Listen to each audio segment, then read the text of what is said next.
2006 में मैं आशा थी।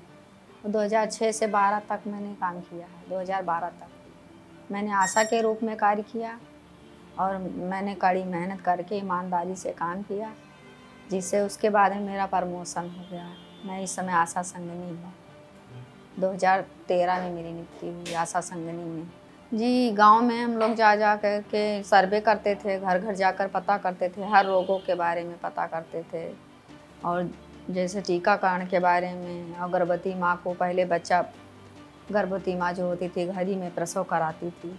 लेकिन जब आशा भर्ती हो गई तब आशा जाने लगी घर घर और सबको समझाने लगी कि अगर स्वास्थ्य केंद्र में बच्चा होगा तो सुरक्षित होगा, बच्चे की जान भी बचेगी।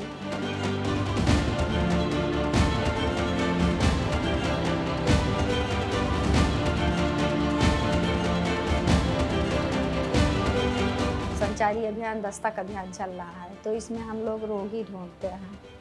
सर रोगी ढूंढते हैं, जैसे टीबी के पेशेंट हों या मतलब क्या कहते हैं कोरोना के पेशेंट, बुखार हो, इस तरीके से हम लोग मरीज ढूंढते हैं। तो गांव में जो मिलता है उसको हम लिख लेते हैं अपने डायरी में और फार्म भर के देते हैं उनका। इससे उनकी दवा भी होगी। और गैर संचारी का भी करते हैं, जिसमें कैंसर के रोगी, मुंह का कैंसर, स्तन कैंसर या ब्लड कैंसर, इस तरीके से मरीज हम लोगों को मिलते हैं। मधुमेह के रोगी के मरीज, उन लोगों को ढूंढकर हम चिन्हित करते हैं और स्वास्थ्य केंद्र पर भेजेंगे तो उनकी दवा होगी। बहुत से ऐसे पेशेंट मिलते थे जिसके पास पैसा नहीं था, हम अपने पास से पैसा लगाकर उन लोगों का दवा करवाते थे। देखने भालने जाते थे और कि माँ स्वस्थ है या बच्चा स्वस्थ है कि नहीं स्वस्थ है। बच्चे को माँ से बताते थे कि आप बच्चे को कैसे रखेंगी, आप कैसे खाएंगी, 3 से 4 बार आप खाना खाइए, आप अपने बच्चे को 8 से 10 बार दूध पिलाइए, तभी आपका बच्चा स्वस्थ रहेगा। और आप जब भी बच्चे को छुएं तब हाथ साबुन से, डिटॉल साबुन से धो लें तभी छुएं। कोई भी आए बिना हाथ धोले बच्चे को ना छुएं। अगर कोई बीमार व्यक्ति है तो उसको बच्चे से दूर रखना है आपको।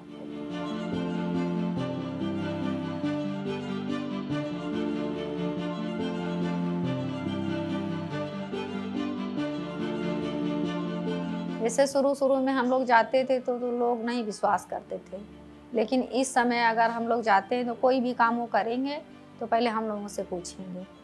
अपने बच्चे, अगर किसी बच्चे का तबीयत खराब है या किसी गर्भवती माँ है या कोई भी रोगी है तो वो लोग हम लोगों के पास फ़ोन मिला के हम लोग अपना नंबर देते हैं। उन लोगों को फ़ोन मिलाकर संपर्क कर लेंगे कि मैडम ऐसी बात है और ये आपको करना है। हम लोग जाते हैं क्षेत्र में।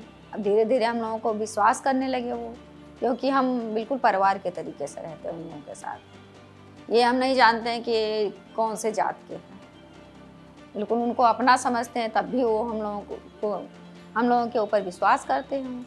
जिस दिन सर मैंने आशा का कार्य छोड़ा था, मतलब मैं संगिनी हुई, हमारे गांव की सारी औरतें और जेंट्स सब भी रो रहे थे कि मैडम आप जाइए नहीं, आप अगर थी यहाँ तो बहुत बेहतर कार्य कर रही थी, आप जा रही हैं, पता नहीं आपके जैसा कोई आए या नहीं।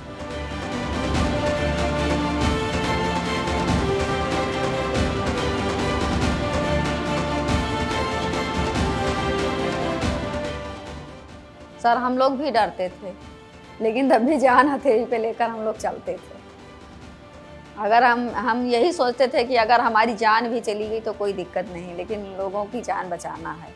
बाहर से जो लोग आते थे उन लोगों का हम लोग जांच करवाते थे। अगर कोरोना पॉजिटिव वो निकलते थे तो उनको क्वारंटाइन करवाते थे, दवा भी दिलवाते थे, सैनिटाइजर, मास्क, सारा चीज़ दिलवाते थे। बार बार उनसे फॉलो करते थे, देखने जाते थे।